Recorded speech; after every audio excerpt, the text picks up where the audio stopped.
This week on Quality Digest Live, defining successful new product introductions. That's right. There we go. That's right. Plus, we consider the realities and limitations of privacy online.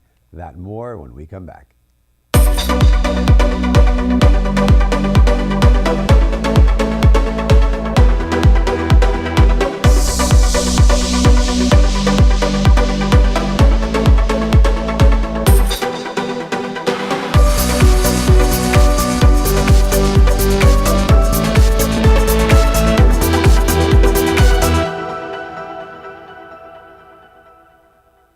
And welcome back, everybody, to Quality Digest Live for April 13th, 2018. QDL is your weekly look at who and what is making the news in the world of quality. I'm Mike Richmond, publisher of Quality Digest. And I'm Quality Digest Editor-in-Chief, Dirk Ducharme. Do you know, or have you ever heard the term HoneyBot?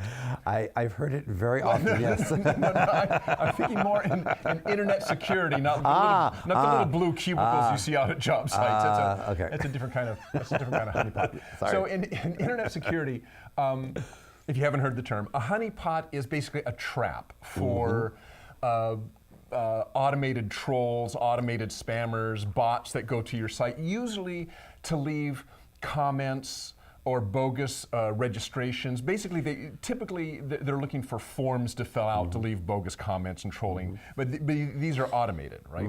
So a honeypot is a piece of software that can differentiate sometimes. They don't work really well, but they can differentiate between a bot and a human.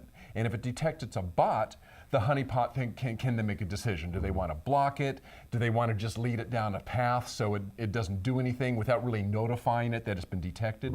So that's a honeypot in software terms. But what we're going to talk about today is something called a HoneyBot.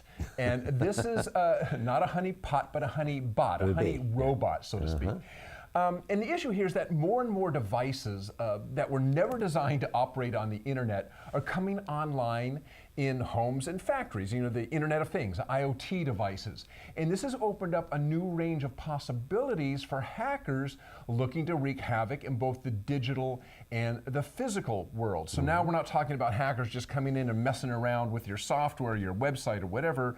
They're trying to go in and actually interfere with physical devices, not just at homes, but maybe more importantly, physical devices on the factory floor. So the Georgia Institute of Technology has designed a little robot to lure in digital troublemakers, kind of like a honeypot did. And the idea is to get these troublemakers who might have their sites on industrial facilities and to detect them. So the way this works is the HoneyBot waits to be hacked. It's actually a little physical robot that they have squirreled away somewhere, somewhat open to the internet, so somebody might detect it, go, ooh, here's a target. They'll go in and they might try to manipulate it, make it run around the factory floor, or run into things, shoot people, whatever that robot does, right? It depends where that robot's at, right? But the thing is, they think they're controlling it, but they aren't. The robot sends back fake information, sensor information, movement information, so the user thinks, or the hacker thinks they're moving it around and doing things with it, but they aren't. So while the robot is keeping them busy, it's collecting information on the hacker, and then kind of, as in the same way as the honeypot does, the HoneyBot then can make decisions. Well, what do I want to do with this information? It may just collect it and then send it back to cyber investigators to maybe try to figure out who is this coming from, or it may simply keep the hacker busy, thinking is doing something nefarious, and really they're just spinning the wheels. They're not doing anything, right? So it's kind of like the same idea of a honeypot on a website.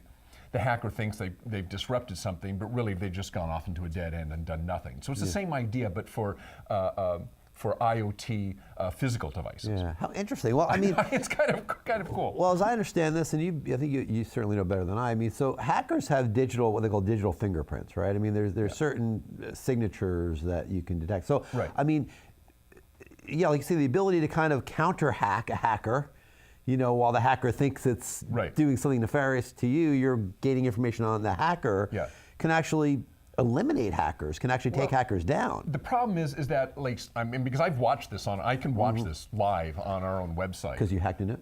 No, I've got like live, monitoring screen. I can see people in the Ukraine trolling our site. Robots trolling our site, just ripping through the site, trying to get into forms and do this, that, and the other. But they can't get through because we have various levels of detection on there, of security.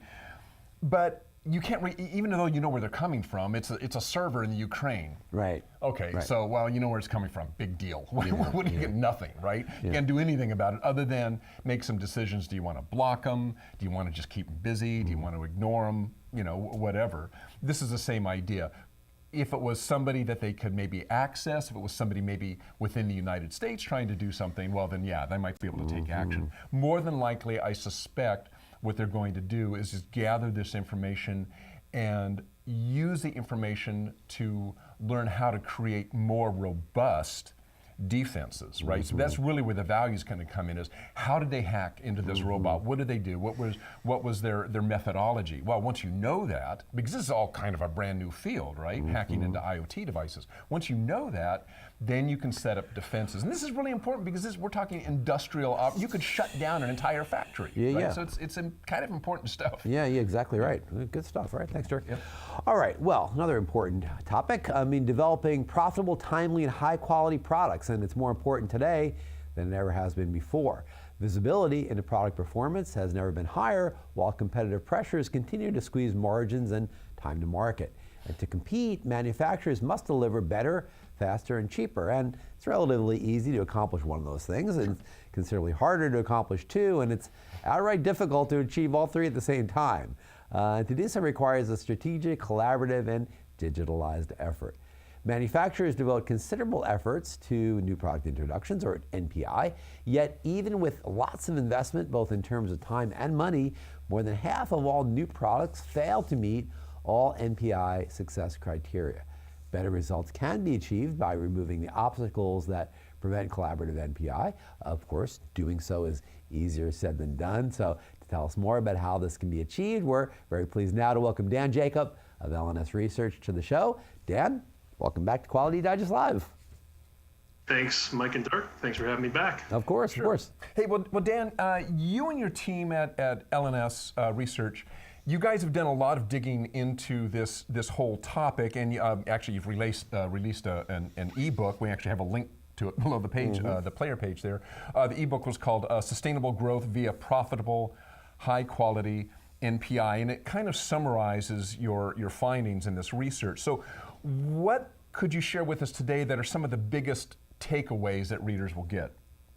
Yeah, that's a great question. I mean, I think one of the things that is really important to understand before we drill into the takeaways is really what the focus was for the research itself. And it was an effort that took us a long time to really pull together the information here. If you think about it, NPI is a new product introduction is a process that has lots of stakeholders.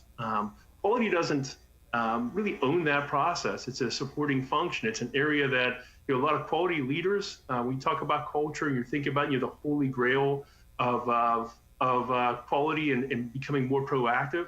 There's a lot of value for quality to be engaged early in that process and engaged early in NPI throughout the product introduction. But the approach we took for the research was to really truly take a cross-functional approach to this. So, understanding what the objectives were for product development and operations and procurement and quality, et cetera. So when you looked at that, the things that were really valuable are that, and just looking at, how do you define NPI success? And it might be surprising to some of the quality leaders out there that, across many of those functions, quality is seen as one of the top is a top objective for NPI. So you look at things like time to market, you look at cost, you look at product performance. Quality is in either the very top, or one of the top three objectives across all the different functions. But quality provides a lot of value to NPI. So if you look at things like where you gather your lessons learned from, actually a portion of the market still is trying to get their arms around that so it can drive continuous improvement. But those who do primarily leverage quality data. So it's an area that quality does extraordinarily well. So lots of value in understanding, where we all stand as we walk through this NPI process and benchmark what the practices are and how we're, how the market has adopted NPI, where it's strong and where there's opportunities for improvement. And that's what, the research really helps identify. Again, kind of going back to this idea of like you said, having strategic alignment between the different functions, taking a collaborative approach, and then finally, and very importantly, also looking at this from a digitalized perspective. So both understanding what are some of the gaps and issues that we see, the top challenges. If you, as an example, requirements management is, and one of the top challenges in requirements management is fragmented data sources and Excel spreadsheets being used there and not having the change management throughout that process. So lots of opportunity for improvement. In NPI, again, from a quality leader perspective, what's interesting is that there's a lot of value perceived in quality's engagement. Quality delivers a lot of value. There's some challenges that quality needs to overcome, but that overall message of a collaborative, strategically aligned and digitalized process is really pretty critical to advancing quality's engagement in NPI. And Dan, the book, the ebook that we mentioned has an entire section on the digital innovation cycle. That focuses on how manufacturers can gather data and leverage insights from that data, and helps them adapt, decide, and act within an NPI environment. And you and I were chatting offline about this. It's a complex topic, but maybe you can give us a couple of the key ideas and insights in that cycle. For sure. Yeah, and this will be a really quick overview. One thing I want to point out is that this digital innovation cycle is particularly important today, and some of the research that we're talking about here is particularly important today because there's a lot of fundamental changes in the marketplace. Some of those are that regulators and your customers, if you're B2B or if you're B2C, if you look at online marketplaces, it's a driving force, this increased visibility of quality data to your customer community, and it's driving both top line. We always associate quality with cost of poor quality and really trying to improve the bottom line performance, but also it's directly connecting quality more and more frequently to the top line performance. So it's a key driver to really understand these topics today. From a digital innovation cycle perspective, I think your HoneyBot story is a great one. You have a scenario where where we have access to lots of new data, right? You've got IoT and the connection of data on the shop floor, right? And that digital data provides us with lots of new insights and opportunities to innovate. But is that sufficient for us really to drive innovation, right? And the answer is no. You do have access to that data, and it can be a driving force for innovation. It's very important for you to access to that, to have better insight and more timely, higher velocity insights. But that alone isn't enough to drive innovation. So again, for those who don't have, or haven't been along their, haven't started their digitalization journey yet, I'd strongly encourage you to build that strategy, both to consolidate your traditional data and begin your digitalization journey. But as a part of innovation, there's quite a bit of, there's a strong aspect of culture of change, right? Understanding what your risk tolerance is, having the right competencies and experience, and really kind of marrying that together to drive innovation. It's the data is a critical part, but there's a lot of other pieces there. So when you drill into that research, one piece on this is how that traditional data and the new data that you're getting both from internal systems and external systems, how that can help you gain insights into performance, more timely insights, how that can help you remove ambiguity. When you talk about data, in a lot of cases, we talk about your data-driven decision-making, et cetera, and that's really valuable. But one important part to recognize in here is the idea of ambiguity. In a lot of cases, if you look at NPI as a process, in the beginning of that, when you're trying to understand what the market requirements are, that's called the fuzzy front end of NPI, right? So you're not really sure, am I building the right product to suit the market? As I go through it, I learn more about, and again, if we can tap into some of that new data, we're looking at social media or online marketplaces, comparing our products against competitors, then maybe we can understand, okay, well, this is where they're comparatively strong. We can adjust in a much more timely fashion to that, remove some of that ambiguity about the market, and then drive forward. So the insights and ambiguity is an important part. And then adapting to that adaptation piece is really critical. And that brings in the cultural changes and the people and competencies. Then deciding, really, ultimately, this is a decision cycle. So you're deciding based on that input and then acting upon it. And that's where again, there's a lot of traditional tools we've in place to improve actions and, procedures and work instructions, et cetera. But there's also a lot of new things like augmented reality, virtual reality, the connected worker, et cetera, to help both track that action, but also, in some cases it's about oversight. In other cases, it's really about driving, providing real-time feedback and more directly empowering the worker to accomplish more in the time available. And Dan, we have about a minute left. I want to ask this because really what you're talking about is you're describing kind of the industry 4.0 world that we're all in now with regard to data and analytics. And quality 4.0 really is a subset of that, and NPI is a subset of that. So how does that all kind of fit into the kind of that scheme of underneath industry 4.0? Well, the way, and forgive me, I'm moving around. My stuff, all my equipment's falling apart. The way that when we published and defined Quality 4.0 last year, right? And you have that framework with 11 axes to really help understand and build a strategy around Quality 4.0. That framework really applies across the life cycle, across the value chain, across functions. And our intention has been to really drill into specific areas like NPI, which are strategically important. And so, this directly connects with that. You're building upon that Quality 4.0 research and taking a slice into the NPI portion and helping you understand, here's where the market stands, here's how you can differentiate. It's very interesting. You brought up some of the statistics there. 56%, the median NPI success rate is 56%, right? Without taking that strategically aligned, collaborative and digitalized approach, that's your market median. But when you take the proper approach and deploy the correct best practices, you have a substantially higher rate of success on NPI. So you go from being effectively a coin flip after 24 months of work on a given project, which is again a median value. But you go from a coin flip for success to something that's appreciably higher, 20+% higher NPI success. So I think it's really, this is drilling into the NPI portion and providing you with the best practices to differentiate yourself in a new market with much higher visibility to quality. Well, Dan Jacob of LNS, you guys do a great job at LNS Research. Always really give us a lot of really good information. I think that the users appreciate it as well. The new ebook, of course, Sustainable Growth via Profitable High Quality NPI.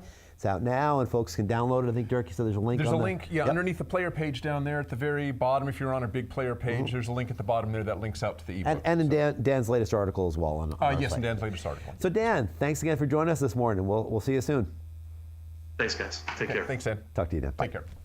All right. I want to continue a discussion that we started last week during last week's off script. We talked a little bit about data privacy, and I asked you whether that data privacy really mattered all that much to you. Zuckerberg was on Capitol Hill all week. Yeah. And now the thing that I think is kind of lost in all this is we talk about data privacy, and we think, well, that's just kind of a personal thing, right?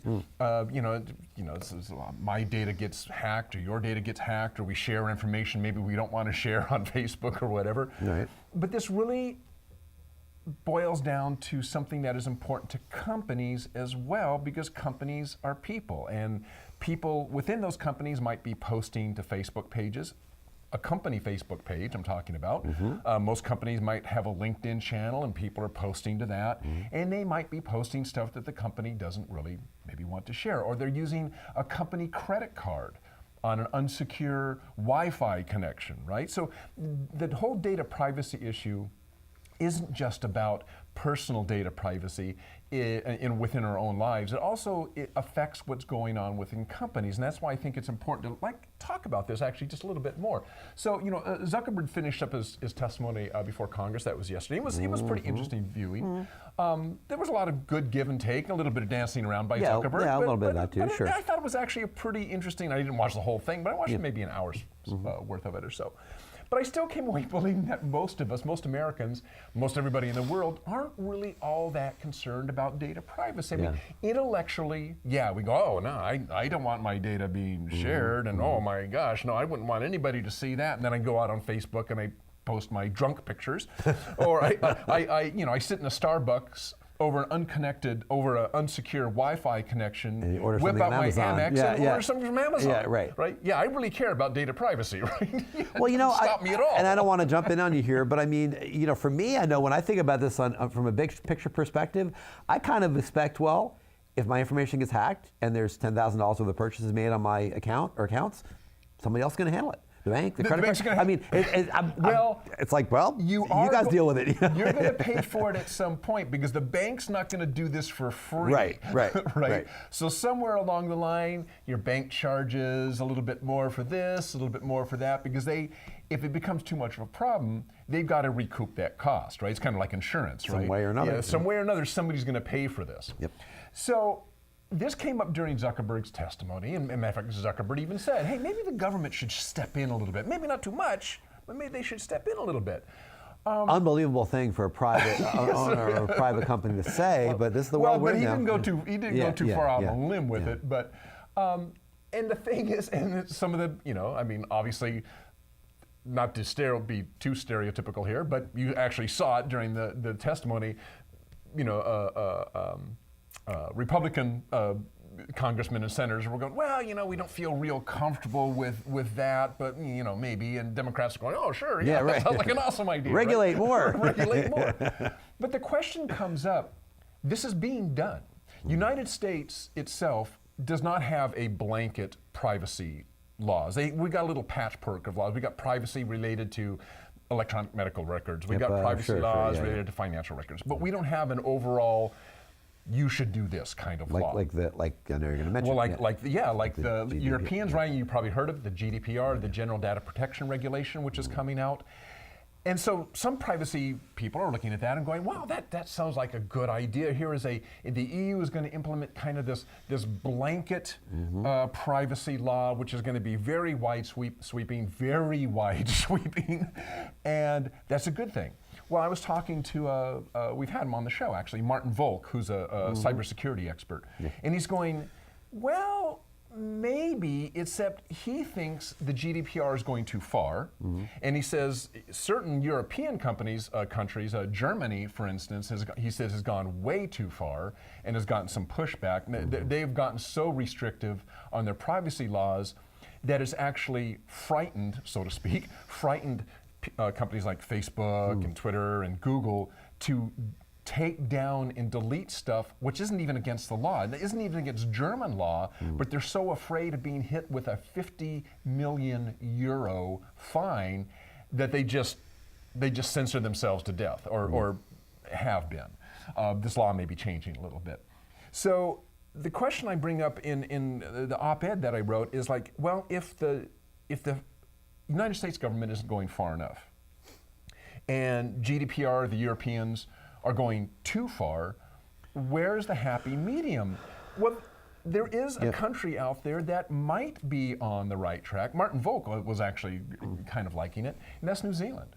New Zealand basically has a set of guidelines that look a lot like the GDPR, a lot of the same rules as the GDPR, except they're not legally binding. So they're guidelines. And you think, well, what use is that? Well, along with it, there is a very clear path for litigation.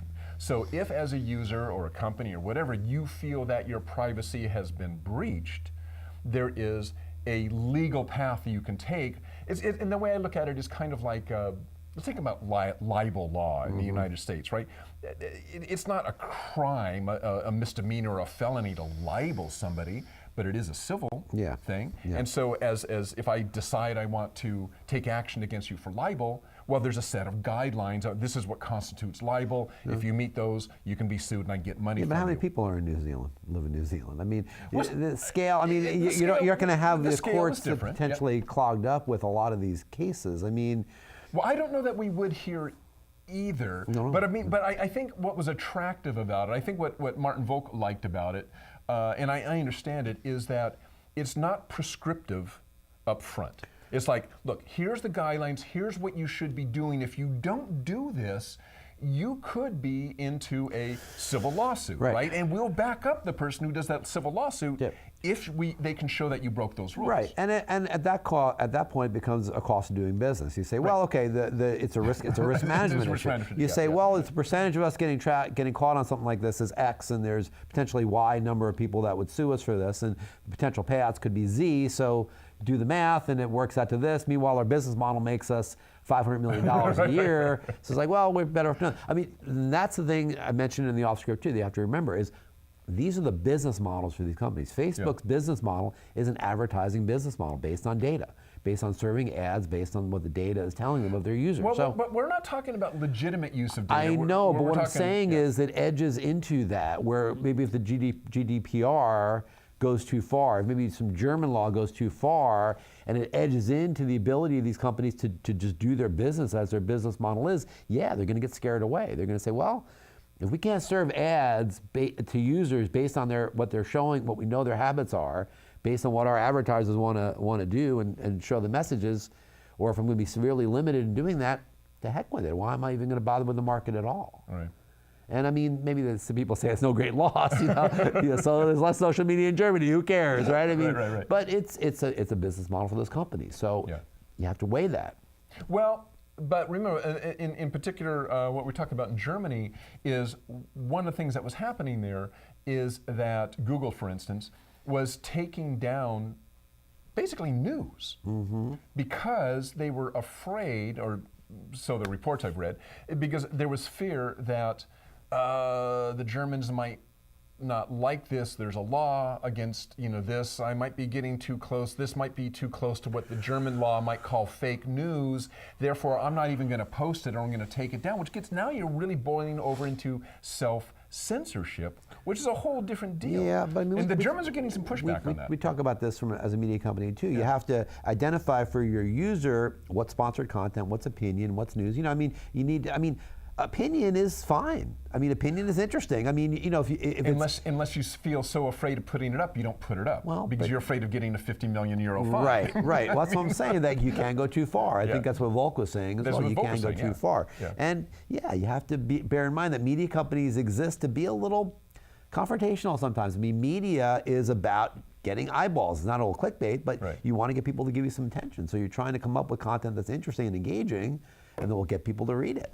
So your advertisers will get those page views platform, and they can put their ads on them. So well, we'll find out, because GDPR comes out May 28th, and we're gonna just and that affects everybody, including us in the United States. Right around the corner. So. Okay.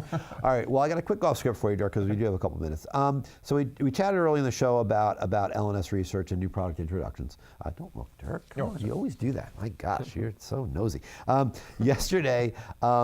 All of us at QD, we had our offsite where we kind of discussed a lot of our plans for changing some things, including some products and different ways we potentially do things. And many of you may be seeing that here in the coming weeks and months.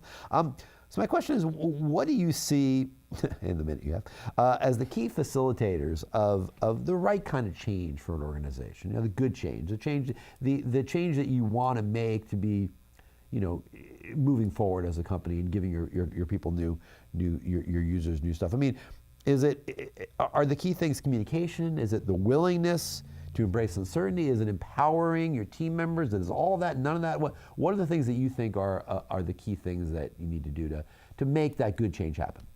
That's it. That's all of it. All of it. There you go. And Communication. That's today. Come on, Dirk, you got some time.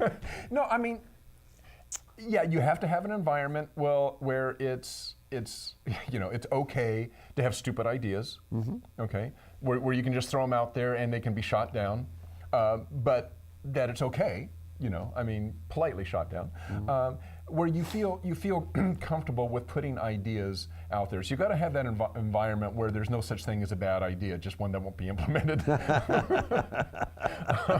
Yeah, that's a great idea. Next. But I mean that in the nicest way. Yes. And yeah, you've got to have, for the ideas that seem like they might have legs, you've got to have support for it, which means sometimes that's financial support, sometimes it's moral support, sometimes it's manpower. Right. I mean, all of those things. I mean, in order to get an idea off the ground, there's got to be something behind it. You can't just say, great idea, Mike. Good luck. And good luck, and that's the end of it. So you do have to have that support. To me, the biggest thing is environment. I mean, I think one of the great things we have here at the Digest is that we do have an environment that allows us to throw all sorts of crazy stuff out there. 90% of which doesn't go anywhere, but there's 10% that sticks. Yeah. And nobody feels real bad that their idea didn't necessarily get used. I mean, nobody likes to have an idea that shot down. Go, shot down, Right. But you don't feel like you're being attacked for it. It's kind of like, I felt free to put out an idea that may be really crazy, but I felt okay doing that. Yeah. Well, I mean, and you said something yesterday morning during one of our segments. You said, this is a great example. In 45 minutes, we did all this experimentation. We kind of talked about how we can experiment with ideas, just like you're saying. Yeah. And everybody was like, yeah, it's great. And you could tell that there was a lot of buy-in. Right. And again, we have a fairly small organization, so I mean, it's a little easier when you have that versus like an organization with thousands of people. But I mean, certainly you could tell that there was a lot of buy-in, that people were willing to do that. So the environment helps foster that, but the people themselves have to also be that type of people. So some of it, I think, is that we've just hired well, and we've looked at people that we brought in that attitude. I think that's the other thing, though, is that. You have to support, not just during sessions like this where you're throwing ideas out. Right.